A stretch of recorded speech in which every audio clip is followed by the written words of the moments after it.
Okay, next question है question number 32 section D में से 5 मार्क्स कैरिंग 5 मार्क्स ईच। पहले दिया है AP consist of n terms, उस एन टर्म इज 4। अब इसमें एन टर्म्स हैं टोटल और nth टर्म ही 4 है और जो कॉमन डिफरेंस है वो है 2। तो लिख लेते हैं nth टर्म है 4 और कॉमन डिफरेंस है 2। सम ऑफ एन टर्म्स आपको देखा है, एन टर्म का मतलब है a plus n minus one into d is equal to 4। अब डी आपको पता है 2, तो यहाँ मैं डी की वैल्यू डाल देता हूँ, a plus n minus one into two is equal to 4। यहाँ पे हो जाएगा 2n-2 ब्रैकेट ओपन करके ये हो गया a plus 2n-2 which is a plus 2n हो जाएगा 6। तो ए हो जाएगा 6 - 2n, इसे मैं रख लेता हूँ। नेक्स्ट है आपके पास sum of n terms is 14। Sum of n terms आपको दिया है -14, तो आपको एन फाइंड आउट करना है। फिर सम ऑफ फर्स्ट 20 टर्म, तो सम ऑफ एन टर्म्स का फॉर्मूला होता है n/2 into two a plus n-1 into d is equal to 14। Now we don't know n, a भी हमें पता नहीं है, लेकिन ए की वैल्यू यहाँ से रिप्लेस करते हैं। ए है आपका 6 - 2 है, 6 - 2 है, प्लस डी आपको पता है 2। तो ये 2 इज इक्वल टू -14, ये नेगेटिव है, sorry.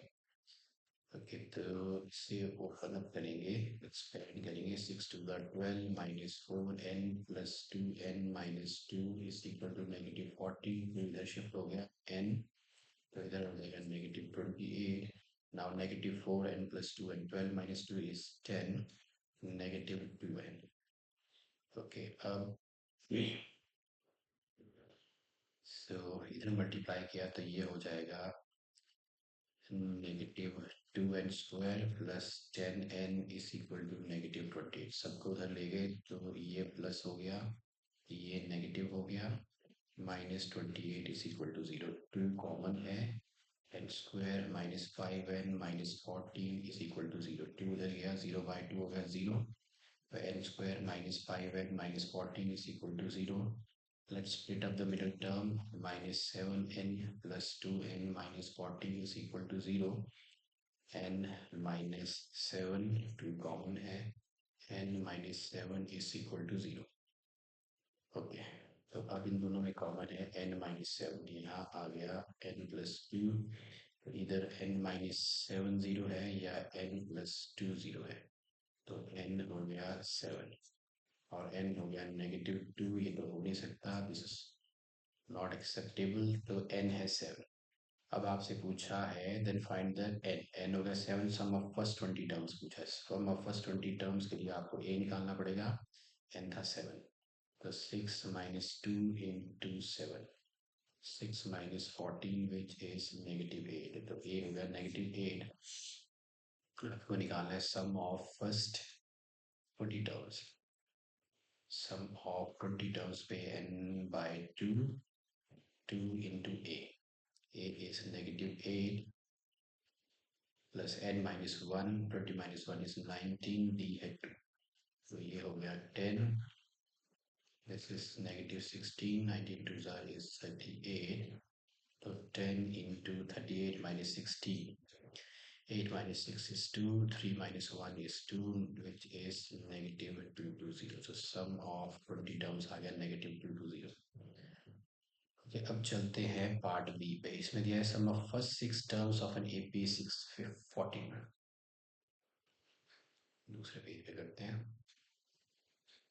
Some of first six terms of an AP is 42। तो ये हो गया 42, 6 मीन्स n, तो ये हो गया n/2 into 2a plus n-1, 6 - 1 is 5d। यहाँ फॉर्मूला यूज किया है, S of n is equal to sum of n terms is equal to n/2 into 2a plus n-1 into d is equal to 42। ये हो गया 3, 3 से कितना गया, 3 1 3, 3 4 is 12। तो 2a plus 5d is equal to 14 is the first equation। Okay, अब आगे बढ़ते हैं। The ratio of 10th term to 30th term. अब 10th टर्म और 30th टर्म का जो रेशियो है वो है 1/3, ये है 1/3। इस पे n टर्म का फॉर्म लगाएंगे तो ये बन जाएगा a प्लस 90 ये बनेगा a plus 29d is equal to 1 by. Let's cross multiply this. So ये हो गया 3a plus 27d is equal to a plus 29d. Now 3a minus a is 2a, 29 minus 27 is 2d, 2d cut गया, a हो गया d के बराबर. तो a और d इक्वल है. ओके, a और d इक्वल है तो फ्रॉम वन पहले क्वेश्चन में calculate the first and the 13th terms of the AP. तो a और d इक्वल है तो 2a प्लस d की जगह डाल दिया a. 14 7a is equal to 14 a आ गया. तो a is equal to d is equal to हो गया 2. a और d इक्वल है. अब आपसे पूछा है calculate the first and the 13th term. First तो आ चुकी है 2 और 30th टर्म होगी a 13 a प्लस 12. तो ये है 2 12 into 2 is equal to 2 plus 24 is 26. So 30th term is 26. Okay, so आपको निकालनी थी calculate the first and the 30th terms of the AP.